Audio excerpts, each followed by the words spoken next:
Welcome to this lesson on statistics. Today, we are going to learn a very useful shortcut called the computational formula for variance. This method is a lifesaver when you are calculating variance by hand and want to avoid messy decimal numbers. First, let's quickly recap what variance actually is. In simple terms, variance measures the spread of your data. It tells us, on average, how far each number in your set is from the mean. A high variance means the numbers are very spread out, while a low variance means they are clustered closely together.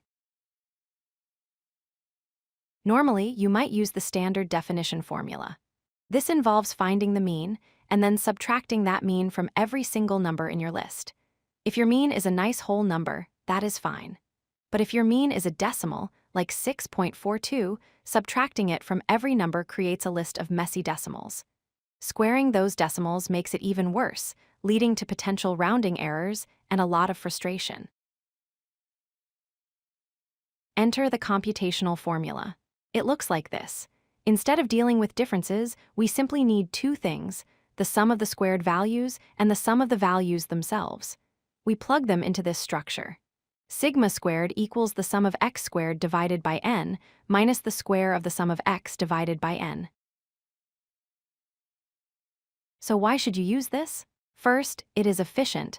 You do not have to do a subtraction step for every data point. Second, it is precise. You stay with whole numbers for much longer in the process, which reduces rounding errors. This is actually the method computers and calculators often use internally. Let's try an example to see how it works. Imagine we have a small data set with four numbers, 2, 5, 8, and 11.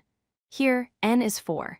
If we calculated the mean, it would be 6.5, which is a decimal. Let's see how we can find the variance without subtracting 6.5 from everything. We set up a simple table with two columns. The first column is just our x values. The second column is x squared. We square 2 to get 4, 5 to get 25, 8 to get 64, and 11 to get 121. Then, we just sum up the columns. The sum of x is 26. The sum of x squared is 214. Now we just plug those totals into our formula. The sum of x squared, 214, goes here over 4.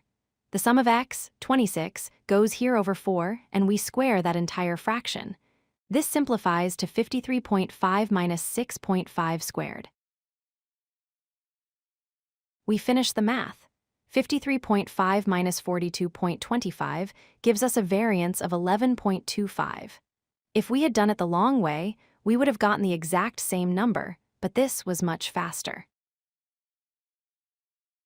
To summarize, while the standard method is great for understanding the concept of spread, the computational formula is the superior tool for actual calculation. It is robust, handles any data set easily, and keeps your math clean. I hope this shortcut helps you in your next statistics problem. If you like this video, hit that like button and don't forget to subscribe. Visit codelucky.com for more such useful content.